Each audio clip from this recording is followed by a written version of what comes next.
हमें लगता है पत्नी का प्रतिकूल होना भगवान की कृपा का इशारा है, क्योंकि हम लोग इसी राग में तो बंध जाते हैं, बेटा अनुकूल है, पत्नी अनुकूल है, तो भगवान का भजन कहाँ होने पाएगा।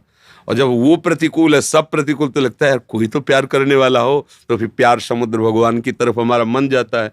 तो कृपा मनाओ, भगवान की विरोध भाव काहे को करते हो। पत्नी में भगवान का दर्शन करो, भगवान की कृपा उसकी चेष्टा में देखो कि अगर तू प्रतिकूल ना होती तो मुझे भगवान की तरफ बढ़ने का रास्ता ना मिलता। समझ में आ रहा है। चिंतामणि वैश्या ने बिल्व मंगल जी को जब धक्का लगा के बाहर किया और कहा इस चमड़ी से जितना अनुराग करता है अगर कृष्ण से करता तो तेरा जीवन सार्थक हो जाता, वही महान भक्त बिल्व मंगलाचार्य जी बने और चिंतामणि को गुरु रूप से प्रणाम किया कि अगर तेरा तिरस्कार ना होता तो मैं तो कहाँ फंसा हुआ था। ऐसे ही गोस्वामी तुलसीदास जी की पत्नी ने कहा जितना इस चाम में उतना राम में लगाते तो तुम्हारा काम बन जाता। दोबारा जीवन में नहीं देखा राम राम राम भगवान के। तो पत्नी को प्रणाम करो कि ये कृपा आई है मुझे भगवान तक पहुंचाने के लिए। क्यों? अगर लोक व्यवहार से देखो, ये तुम परमार्थ की बात कह रहे हैं, तो देखो तुम्हारे आश्रित है, तुम्हें चाहिए अपनी बात दबा के उसकी बात पूर्ति करो। बेविचार गंदे आचरणों में लगी तो हम नहीं कहते, लेकिन यदि वो तुम्हारे इस बात से अनुकूल है कि वो विचार गंदे आचरण नहीं, तो उसके कटु भाषणों, उसकी थोड़ी कटुता सहो।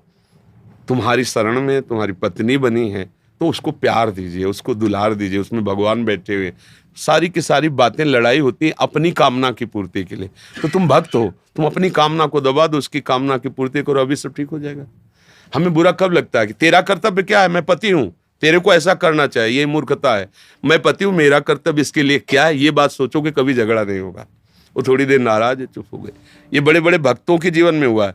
तुकाराम जी महाराज महाराष्ट्र के थे, उनकी जो पत्नी थी बहुत ही कड़ुआ बोलने वाली, कड़ुआ व्यवहार करने वाली थी। अभी हर समय विट्ठल विट्ठल केशव लगे रहते थे। वहाँ भोजन की भी व्यवस्था थी, बच्चे थे। एक दिन किसी ने गन्ना दिया, 4-5 गन्ने दिए होंगे, तो घर की तरफ ले जा रहे थे, 2-4 बच्चे खेल रहे थे, उनका हमें दे दो, तो 2 गन्ने तोड़कर उन्हें दे दिया, चलो 2 से परिवार को दे देंगे। पत्नी देख रही थी, जो ही गन्ना दिया वही गन्ना लेकर के मारा, गन्ना टूट। हाँ बोले टूटना तो था ही, अच्छा है टूट गया, कोई रोष नहीं। एक दिन वो सभा में बैठे ऐसे सत्संग कर रहे थे, वो गुस्सा के आई, ये विट्ठल विट्ठल बोलता रहता है, घर में चूल्हा जलाने के लिए ना लकड़ी है, ना आटा है, ना भोजन है, बच्चे भूखे रहते हैं, विट्ठल विट्ठल पानी लेने गई थी, मिट्टी का घड़ा बीच सभा में जाके उनके ऊपर डाल दिया। वो हंसे और कहा भगवान हम तो सुनते थे जो गरजते हैं वो बरसते नहीं, तो गरजी भी बरसी भी और बस आनंद। कोई रोष नहीं। भक्त तो वही है जो सह जाए। तो भगवान ने प्रतिकूलता घर में दी, उसको सह जाओ, क्या परेशानी। क्यों? दोनों बात से, व्यवहार से और परमार्थ से, दोनों में आपको ही सहना पड़ेगा और आगे भगवान खुद निर्णय कर देंगे। अगर वो गलत ही चलती जाएगी तो उसका मन असंतुष्ट होकर आपसे अलग हो जाएगा। पर आपको चाहिए कि उसे अलग नहीं करना, धैर्यपूर्वक उसकी कामनाओं की पूर्ति करना।